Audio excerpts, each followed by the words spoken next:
Thank you so much all for coming to this wonderful instant poetry reading. I think, let me see. The order of poets for this evening, we're going to go in reverse order from the publication. So first is going to be Daisy, then Dan Rosenberg, Marianne Shaneen, Mel Elberg, and finally Rachel Abramowitz. And I think the way that this is going to work, we're going to ask the audience to wear their masks while there, and then the poets, when they come up, obviously, you don't have to read their mask. Terrific? Yep.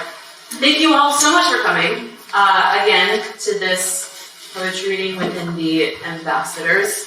Some poets decided to write new work that's related to the show. Others are reading other things that are going to be great. And I hope you all enjoy it. So first is Daisy. Introductions. I should say. Barbara, go to introduce Daisy.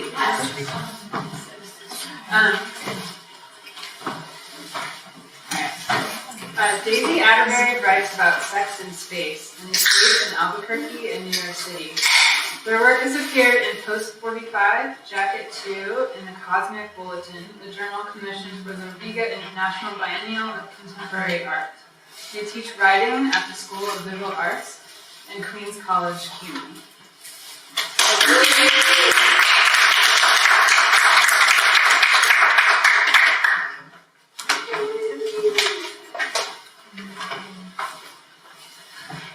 Hi, everyone. Hi. I'm so mesmerized by it. Yes. I'm going to read a few pieces. I did write a piece for the publication in response to some of the work here, and that'll be about halfway through. It's called The Ambassadors for the show. And I'm just very grateful to everyone who put this together. And it's really, really wonderful to see familiar faces again after everything that's happened. So I'm very moved to be here, and I really appreciate you all being here. A little bug in my ear, and the whole show's down. I left drunk with possessing you, which was a kind way, rating the uncanny at each location, 5 stars for this carpeting. I lived at the holy playground. If I learned anything at all, a border's not just at the border, and that's not why it's called border town, 2-bit town, motel, Kia out front, rich. Oh, I lived in the richest town in the world, any town, where the eggshell violence, codes on bathroom doors, Starbucks, so you thought this wasn't poetry, or who could be mad for all that long? We left drunk in our own soft consensus, and what all could be better than sex this afternoon motel, keeping our ghosts. The Ambassadors. Writing is about listening, but not in the way you might think. Today you said 100 words, but you said more in your silences. For example, here on your shelf where you put your attention. What I really want is to sit calmly, letting you speak. If silence hung in the room, we'd say 1,000 things.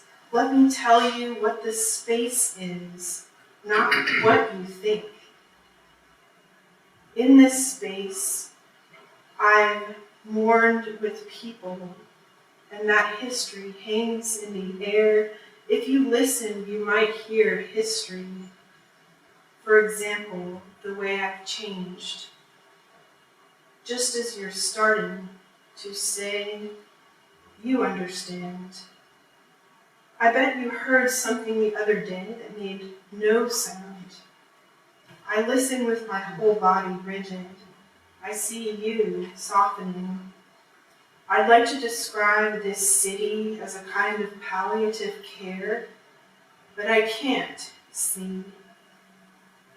There are currents so deep, the care we seek is just grating the skin, hitting the spot it changes. If I sit to write a poem, it is because I'm angry, and angry I cannot feel. I'm brushing my hand up your arm too fast, thinking of what never to say.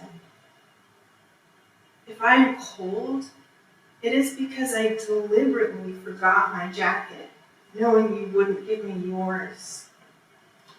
The shirt I left at home is distressed flannel. What I left at home is just as easily distressed.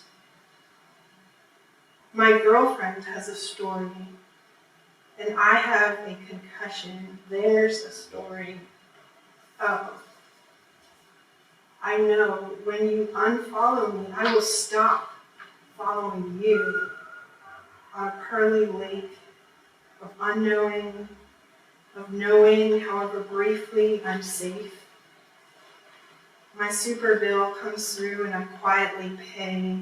I think there's more to the story, but I stop listening, harboring my grievances like socks I pile in a corner. I will always remember how educated you are. That thrumming coming through every time we speak.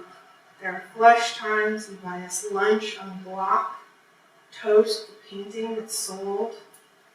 You're still making these paintings with round brushes and cheering color, but you're the loose flap, too big for a suture, too stiffed up for any moisturizing regime. I thought if I drafted the appropriate letter, I could join the institution. But silence is a welcome chorus for a new detour. There's a drift, and I move against it, walking at your current away. That's the accident of speech. Bubbles of prefabricated matter popping in the air, eros bursting and evaporating like a kid's material.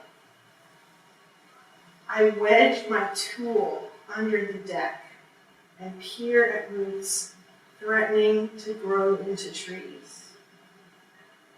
Imagine walking out of your house and seeing the ocean. That's what people imagine at night when they're frustrated. A way of writing as negative sculpture. It starts with a cube of marble that will never be displayed. We chip at the ocean to get at our figure. A figure is a relief, not an inevitability, and I listen.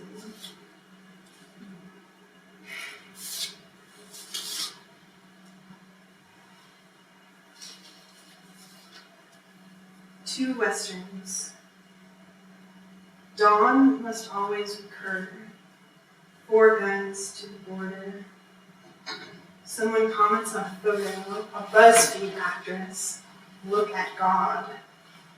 I see your eyes glittering in the night. And I'm going to read one poem. It's called What We Left.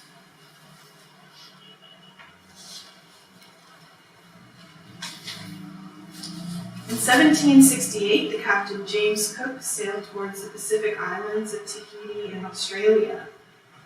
And if I had to describe a spaceport, I'd say it's a wishing well, a guess at your departure. A spaceport is a transit site of cashmere white granite bathrooms with a line, then you leave the earth. There's a debate as to the exact colonial contrivance that caused the Captain James Cook to sail his bottomless Some scholars say it was the desire to observe the transit of Venus across the face of the sun. Was it the transit of Venus threaded that white, hot granite with desire for the mastery of the thing? Look. The dry ocean bed has stories it could tell in 100,000 lines out of order. The ship was called the good ship Endeavor, intended to find a southern continent mapping space. I have seen your locked lips and come home sweating. I write on my wall to see if you'll notice, waiting in interstitial spaces, being dragged into the story. I said a slice of blue in any distance is a dawn. I can feel the rain holding me in captivity. In a captivity I truly wanted in this house to read and think. It's a rainy day fund we're using here, but we're starting to develop a poetics of. And did you want to join me for dinner?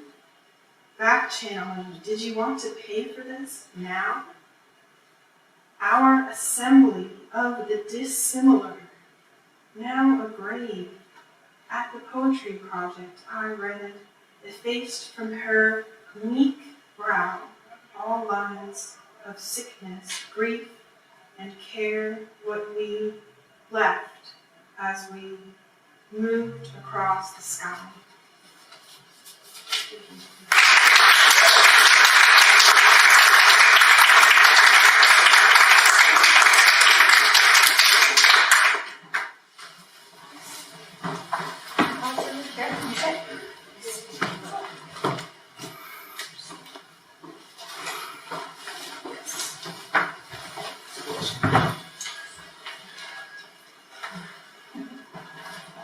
Dan Rosenberg is the author of The Crushing Organ and Cadabra. He has also written 2 chapbooks, A Thread of Hands and Thighs Hollow, and he co-translated Miklaj Kumeo's Hippodrome. His work has won the American Poetry Journal Book Prize and the Omni Dawn Poetry Chapbook Contest. His next collection, Bassinet, is forthcoming in 2022. Rosenberg lives in Ithaca, New York, with his wife, essayist and poet Alicia Rebecca Myers, and their son, Miles.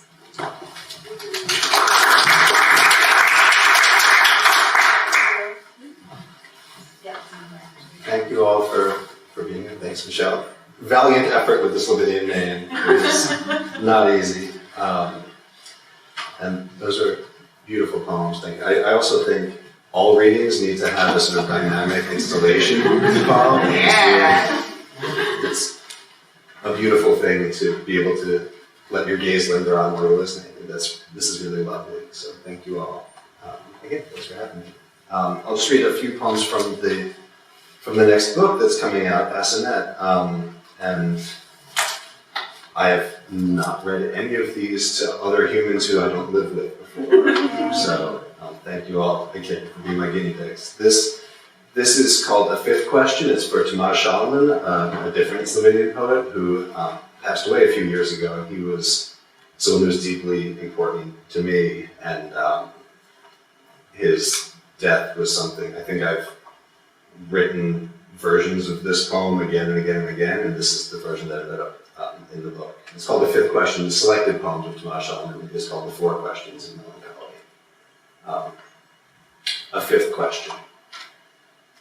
And what now the lighthouse is blind? The stars bump into each other, lose their careful, accidental balance. And what now the turtles are without their braids?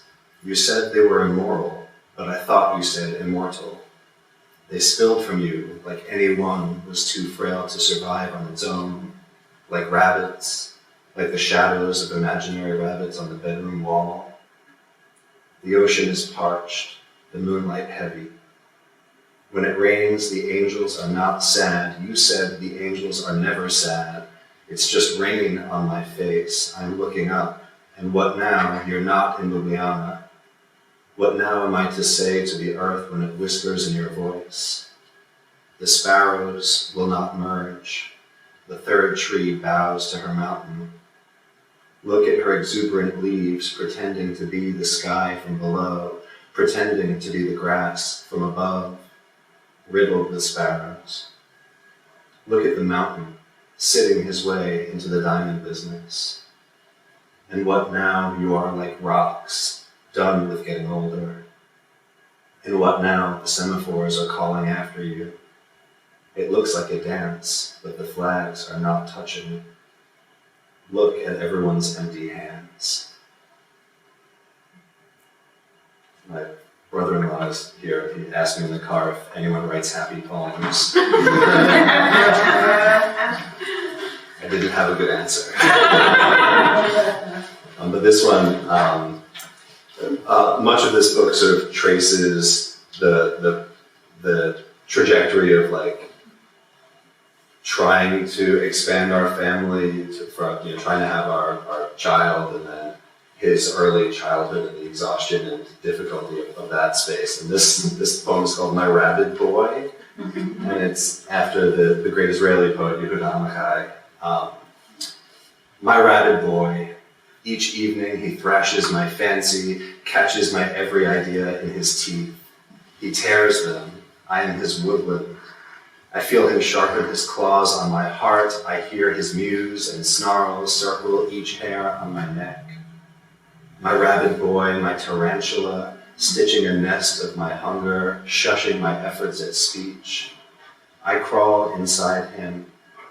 I want to cock my ears behind his ears, like how, under a cloud, the owl freezes, gathers herself, and dives to transmute a vole. Which makes sense to people with children, I think. And this one is maybe written from the depths of sleeplessness, of having a very small child who doesn't sleep unless they're physically on your person. It's called What Mooring, which I suppose is a reference to John Ashbery's The Mooring of Starting Out, which sounds like it should be the morning of starting out, but isn't. It's mooring, like what holds a ship in place. What mooring? Bitter rose, banded rose, the thumb flesh quickly pierced. I feel the violation first as pressure, then the pain, then the bleed. I'm holding my hand, in the pollen's visible orbit. Briar heart, numb fawn, you put elastic around the dimmer stars and snapped. Now we've lost our north, now the fireman sits under his ladder watching the sky fail. Night strapped down, straining Pleiades. Now the moth flame remembers the color of honey. The table collects my thumbprints, speckled as the heavens. The table fields no time, no turn.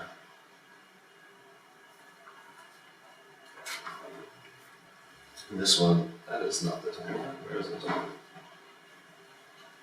Okay, who knows? I'll be great. This is called Handprints on a Paper Lantern.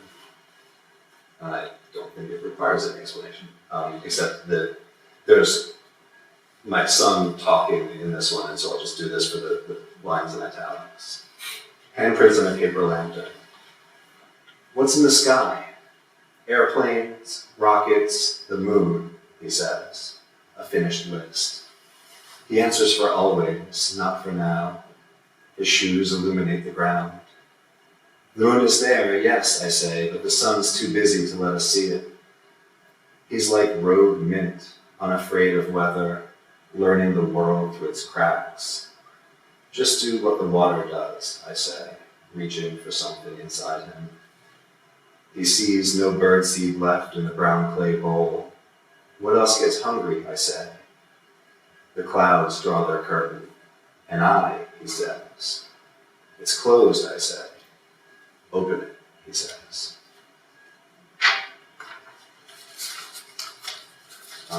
This one's called Order, and I will follow that tradition and say it's my second to last one.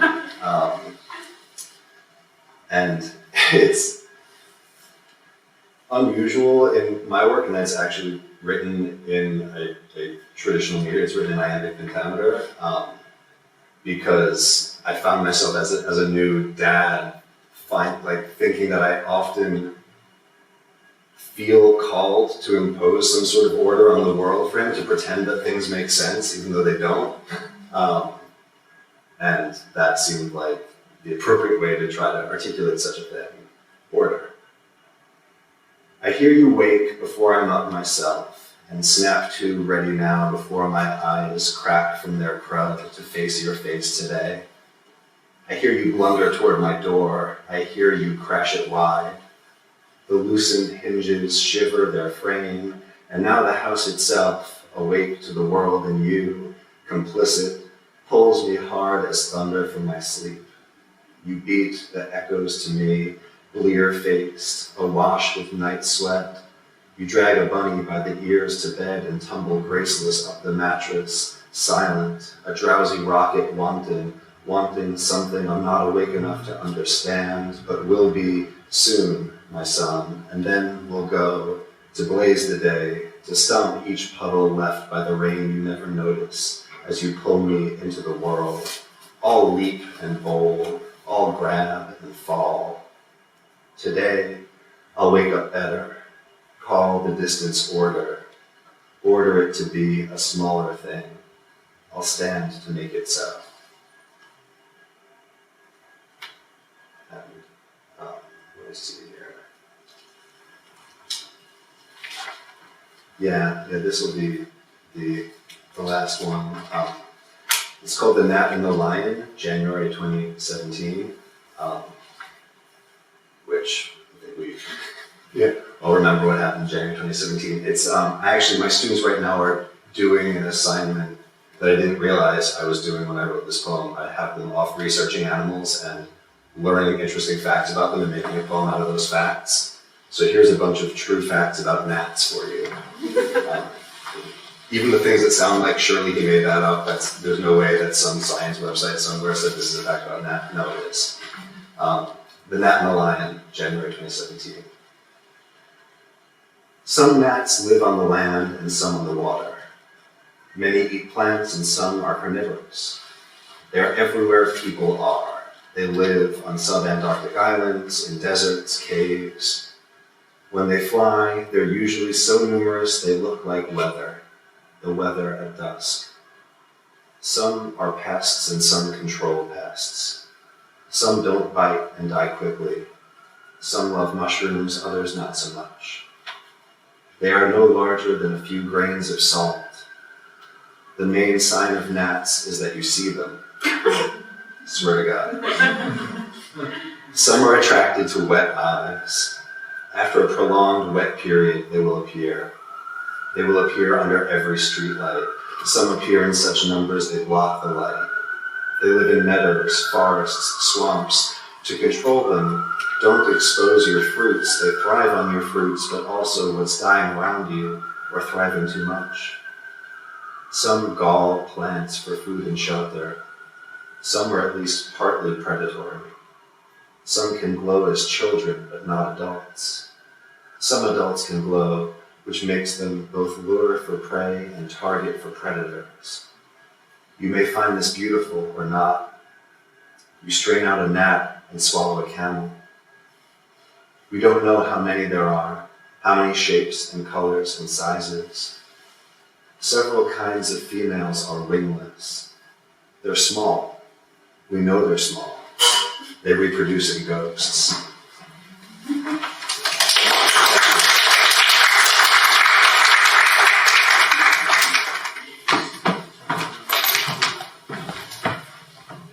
I'm just going to introduce Marianne Shaneen, right? Shaneen.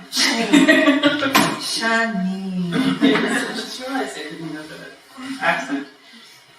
Marianne Shaneen writes fiction, essays, and poetry. Her writing has appeared in the Kenyon Review, Bomb, Brooklyn Rail, amongst lots and lots of other places. She's working on her first novel, Homing, a work of speculative fiction about animal-human engagement and women's search for home.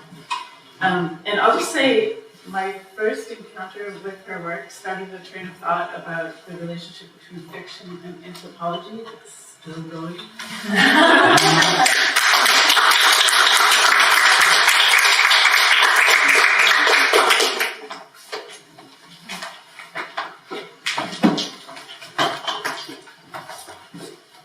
This is so sweet. Thank you. It's really good. Okay, I'm going to read some pieces from, well, two pieces from this book that I'm finishing, and a little short piece that I did. So,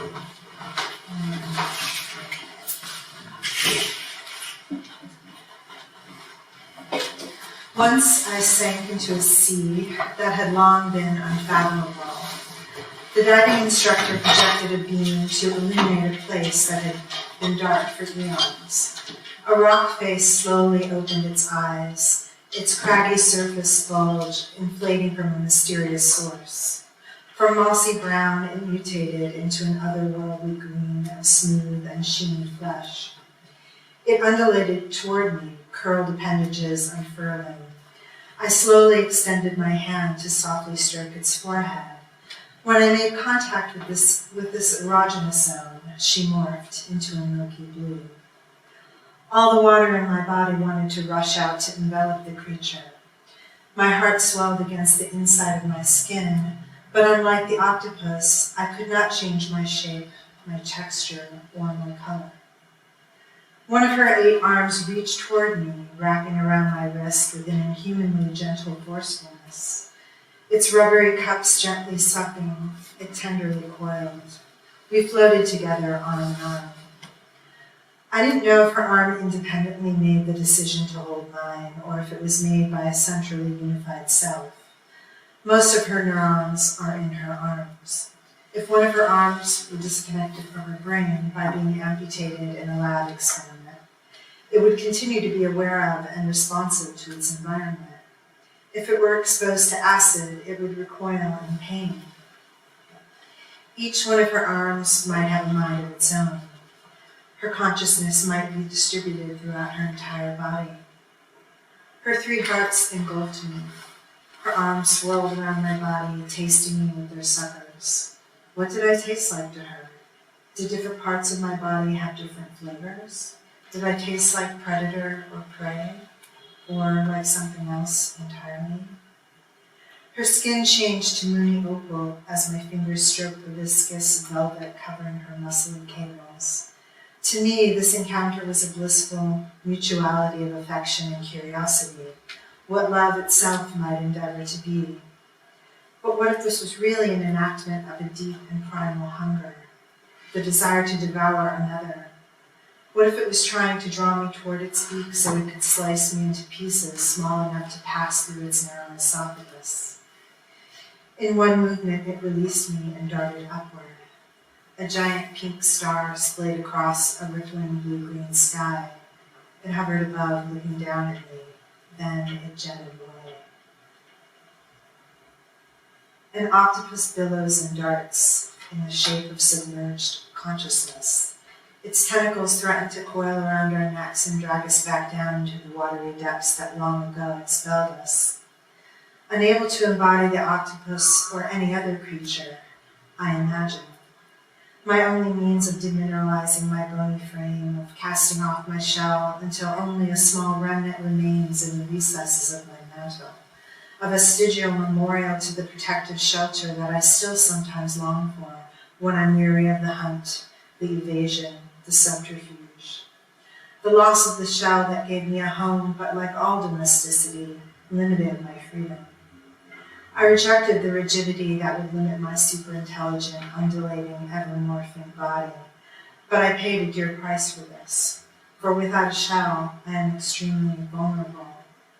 My protean nature is completely entwined with this vulnerability, as I'm forced to develop ever more ingenious ways to protect my soft flesh, a delicacy sought after by sea predators, by birds that seize me from the air, by humans that swallow my savory suckers, and by my cannibalizing kin. I've been sitting too long and my tailbone is sore. I feel an urge to push my hand into the places unprotected by bone, into my soft underbelly to see how far it can go, into my ribless abdomen that allows space for my organs to be displaced so my womb can expand to accommodate a growing fetus. It's because of this boneless exposure, making my stomach and intestines so vulnerable, that I can bend and sit and stand back up again. If I feel safe enough and relaxed enough, I might expose my belly to you like a dog. I stretch my right leg, then the other, longing to be free from my bilateral embodiment of right and left hemispheres that prime me to oscillate between dualities, up or down, front or back. I sit up straight, longing for liberation from longitudinal oppression, from the linear hierarchy embedded in my spine. My erectility positions me far above my creaturely antithesis, the octopus with its soft, boiling posture and its radial nature. The writer, Willem Plusser, observes that human vertical rigidity is the expression of war, the military posture. The mollusk, in contrast, lives in a coital articulation of the libidinous tendency of love, in the posture of revolution and creativity, with its mouth and its anus so close to each other and so close to its brain. I sit in my impossible desire for the other, whether friend or monster or lover, and all that theory about desire being so entwined with death. Well, it's true, for how can you really know the other without becoming the other? And how do you become the other without obliterating yourself? Because if an octopus could speak, I could not understand her. To really know what it is like to be an octopus, I would have to fully relinquish my humanness. I would have to shed my language, my proprioception, my spine, my ability to breathe, my thumbs, my torso. I would have to embody the octopus's lack of vocalization, her extremely short lifespan, her solitary nature, her cannibalism, her post-coital dementia, her death after giving birth. Would I really be willing to do that? And even if I were, in order to tell you the tale, I'd have to return to human form, a form which could not hold the shape of what it was like to be an octopus. I wouldn't know how to translate the experience of being an octopus into human terms. I don't even know how to translate the experience of being a human into human terms. Okay. This is a short piece that was written to accompany video and sound, but we just have the text here. It's called Where the Flower Butts Bloom. I learned to be discerning in the presence of flowers because I know that they are listening. They can hear the specific frequencies of buzzing bees approaching through the satellite dish shape of their petals. And in response, the flowers attempt to lure them in by sweetening their nectar. But each day the air grows less dense with buzzing, as bumblebees, honeybees, and wild pollinators disappear. And summer afternoons, once heavy with the hazy hum of beating wings, begin to reverberate with the mechanical whir of robotic bees. In swarms of miniature drones with electrostatically charged hairs to catch pollen, using lasers or blowing bubbles to disseminate it over giant monocrops of the most profitable flowers. But these synthetic pollinators cannot make honey. And after the non-profitable wildflowers go extinct, our children will walk through fields of blooming cyborgs. They will give their beloveds bouquets of bionic roses, sucking up liquid polymer like rainwater that self-assembles into electrochemical transistor wires inside their stems. They will make funerary wreaths of nanolilies, modified with sensors and tiny electrodes that charge their petals to fade and turn brown in simulated decay. They will be intoxicated by the approximated sense of extinct flowers, recreated by synthetic biologists. They'll be overcome by ancient olfactory memories, stimulated by the petrochemical fragrances released through the flower bot's artificial synth glands. But until then, we linger among the diminishing wildernesses, still flourishing along highway medians and bordering the strip malls. And I will whisper the secrets of the past to the last remaining wildflowers, because I know that they're listening. Okay. And this is a piece from the book, but I tweaked it a little bit so you can go with the exhibition. It's about a woman who swallowed a fly. Perhaps she read. What's happened to me? I thought.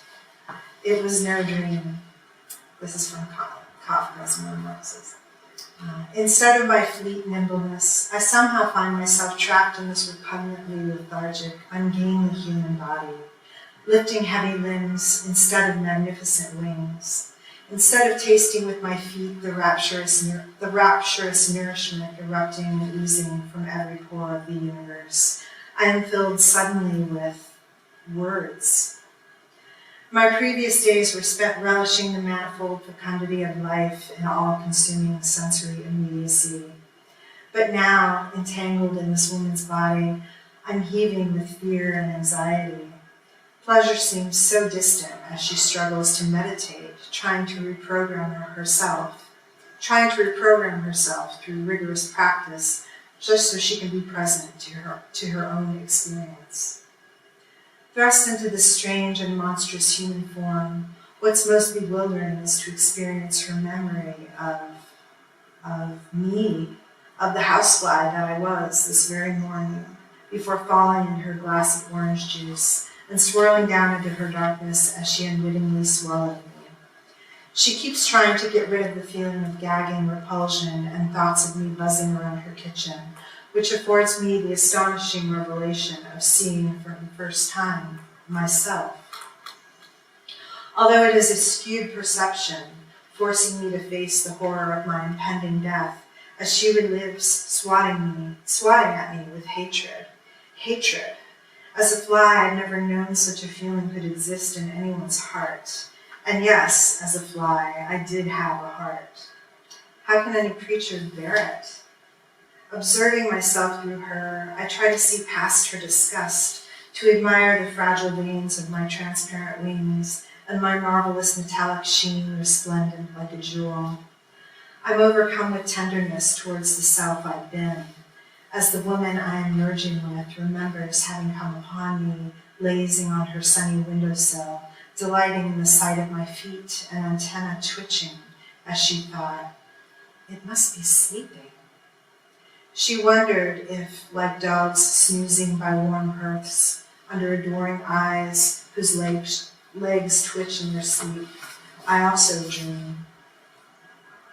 The woman is driven by seemingly endless omnivorous cravings. In this way, she and I resemble each other. But after sucking the marrow she so fervently desired, she then discards the bone in disgust, as if it had suddenly become something other, with no connection to her, as if it were possible to throw it away, to throw anything away. Unlike her in my former winged incarnation, I only feasted on what was left behind, what had already freely lived and perished. I never had to destroy another life to sustain my own. Was I not, as a fly, among the most ethical of all the planet's creatures? Humans recoil at the sight of swarmed feedings that ravage the luxurious enchantments of the flesh to reveal the unadorned skull underneath. But as a fly, I was a sacred component in a miraculous symbiosis, dutifully fulfilling my ecologically vital role, essential to all life on Earth, of decomposing and recycling nutrients from endless tides of human waste. I was cursed for this, but should have been loved instead, for attending to death so fearlessly, so that life might more swiftly emerge from it. The woman I am becoming should thank the fly I once was, for alighting on her picnic bounty, for darting at her on her hammock, waking her up like a buzzing Zen cone, urging her to remember the preciousness of each moment and its proximity to my proboscis.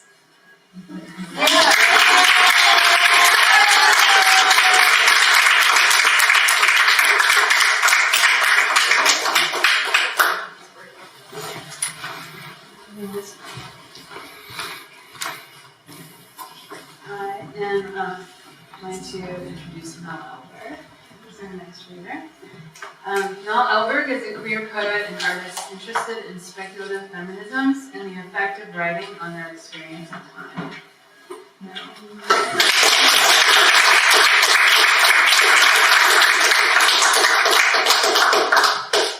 Thanks, Barb and Heather and Michelle for organizing this. It's so fucking cool in here, and thank you everyone for coming. And thank you to other readers. This has been hypnotic and beautiful and so nice to be with people and do a thing. Okay. I'm writing some stuff. The first few, I guess, of these are from a new little series of things I'm doing called Toy Life. That's kind of short stories, poems, something imaging. What's your monster called? You who look dead in my eye on Franklin while eating a strawberry. When I was 10, Kelly and I couldn't sit together in classes because we couldn't stop being our monsters. No. And we would dominate the girls' bathroom, stand on the toilets, clear the stalls, and we would feed them. Well, did you feed cow today? No, we better feed them now. And then we just die. This is how we feed our monsters. Sucking on it, really. This is how we feed them. We don't do PE. We build fairy castles and we hang out by the creek looking for homeless people. We make yak mustaches and put lipstick on my little brother. Cow. Monster turns on monster and vice versa, and we never stop laughing until we die, and then we start the game over again. Sucking. We die and we come back as monsters. That's how we feed them. And that's how we found out that this is a monstrous world, not a singular one. And ever since then, I've loved strawberries. Master of reality sprouts hollyhock and nasturtium on the shatterproof plasma special sign near Willamette Trail. Flowers and soda jumping off the paper. Pink and purple thrive in the fog.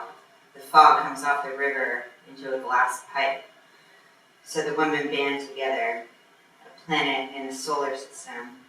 I always wanted a home so bad, with flowers for cover, printed in purple, gripping the soda fountain with both hands like I do. So I built one, where the world was not falling apart, if you can still pet it.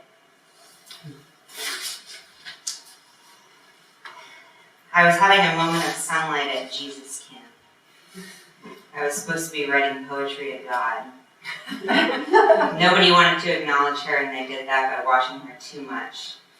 Prayers for Jackie, for Jessica, pray the trash bags over Jackie's clothes sit so close our hairs touch. Pray for volleyball guys. Praise volleyball.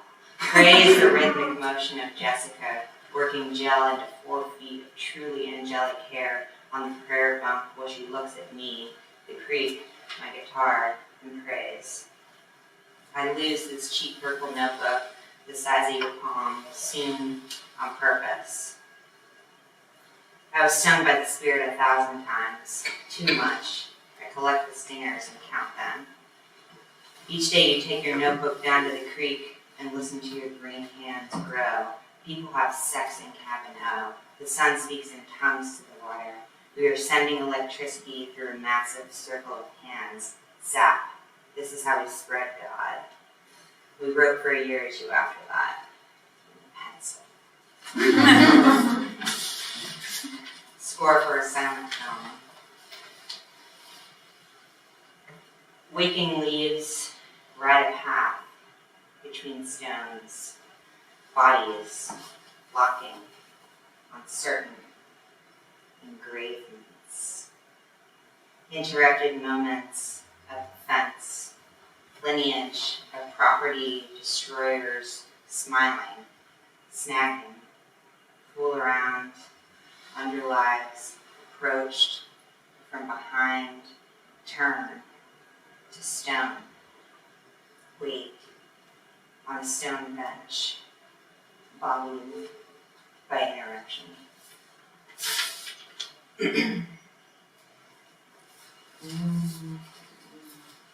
A score for forgetting. Good play, ancient game. An injury to the head caused him to hear music new each day. Good night, big blank card. Tomorrow, won't you be a good sport? You bet. It's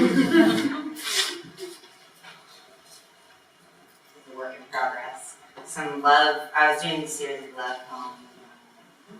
Some love one-liners / love-liners / non-binary comments. When being said nothing to is worse than anything said. What did you learn from that? Nothing. How to cut a hole in the fence. The power in not joining a party. Severn, to the unrecordable and back, based on original, insecure division. Their art reveals a choice made ugly by its chosenness. Immanence, transcendence, the categories themselves grew out of history. A basic child-child interdependency, animals, rocks, dreams. Okay, last one. In segments, I swallow the sun, almost filmic. I swallow the sun whole. There was too much lid. It was too heavy, raised by so much more than parents. When it gets to be too much, fall through the floor. At the end of the word celestial, emptiness. Will you become a star or a hole? When I swallow the sun, nothing gets warm or light inside me. Parenting so much more than you raise, I can become consumed with the object of my fire. I think I want to be a whole amongst holes, multiple and simultaneous. She could feel another world pressing against this one, like a lover. What does it take to leave, choked out, hot one, that bitch inside, pure, unmitigated, peace, who scares me?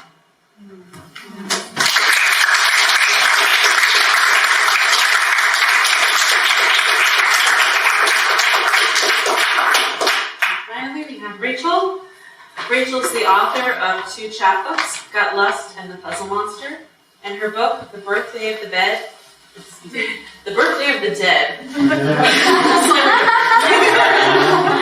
will be out. Whole other book. Will be out next year from Conduit Books. She lives in Los Angeles with her husband and 2 very floofy cats.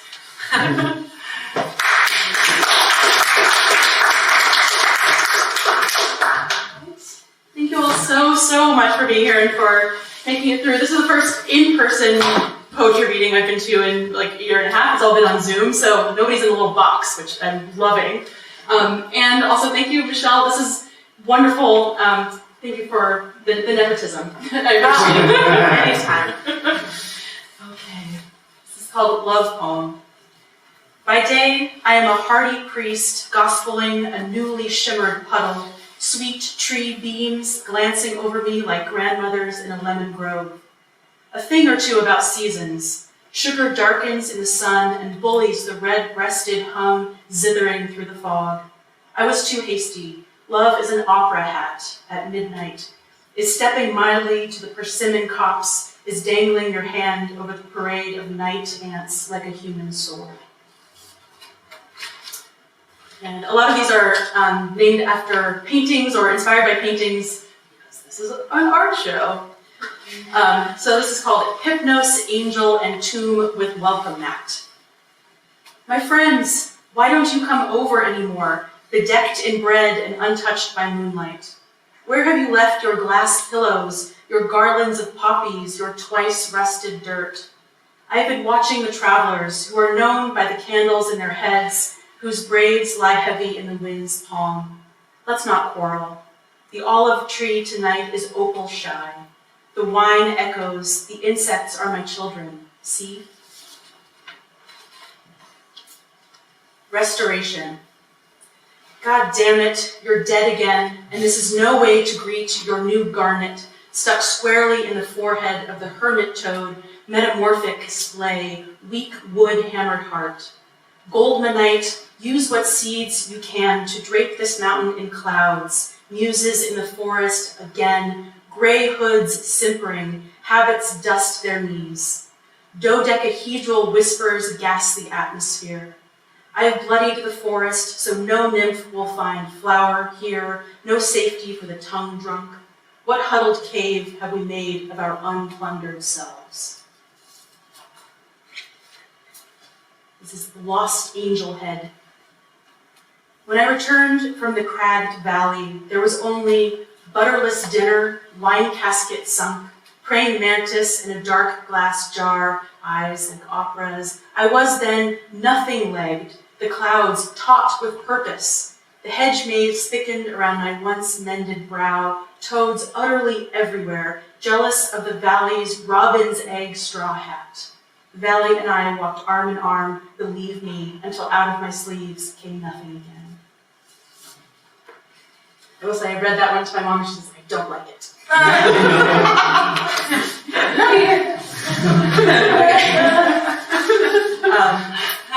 Which is fine. That's how you know you're doing good work. Unshriven with company. I see you, ghosty. I see you fall from the crabapple like a worm, like oxblood into the milky dirt. I have lain at my table. I ask only for the twists of the fig tree, Georgic. Wine nearly blue, cheese old as a saint. It has never been summer here. Surely you can sniff that. God, will this romance never end? Willful dust upon the eyelashes, grass a spear, the moon the skull's prisoner. I am tired of feeling these things. The harvest arrives, jealous as a virgin. You know what to do. This is, the future has an ancient heart. All the peaches go bad at once. My riders enter from the left, single trumpet, decomposition, battered as a tulip. Feast this, a cow's heart enters 1,000 under-dirt maws, tongued arterial, a kind adrift. What was once wound is now awaiting. Lord, what I would not give for extinction, for the desert of our rivered youth. What cup is this? What white bird, plump as a thought, eats from my trough?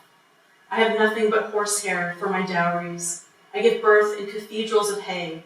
A wet new bird, I do not leave the earth. And second to last. An elephant man lives with a mirror from Francis Bacon's studio. Watch me in my stripes tonight. Watch my fingers crack an egg into a vase, candled and shivering. Here is the real horror. The house swims away like a gnat in milk from my body, like the middle of the night it is. My brain dark as bread. Oh, these? I've been collecting pond branches. They eat their hearts out for the moon, don't you agree? The mind is a bone fruit, don't you? Have a simple shout as from behind a painting. Let me speak plain. The Lord does not quake only the beastly. Believe me, I have cradled my own waxen head like a ship, like a woman. And visitation. Already the monks have savaged the new straw. There is nothing but flower in the valley, so that one is always in danger of rising over the washed hills, green as linen. The beasts of this country exchange what folklore they know, what afternoon song combs the sun's long black hair. I am writing to you from the place of silent fruit. Here are my walnut-colored clothes, and here is my bell, asleep in its vowels. If you see a saint, speak to it like wine speaks murderously to salt.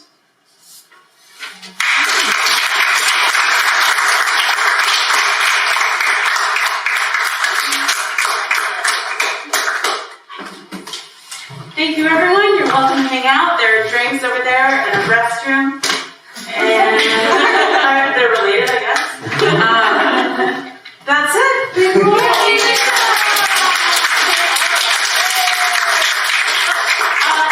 The publication that Anna beautifully put together is on the table. We're going to take these turns.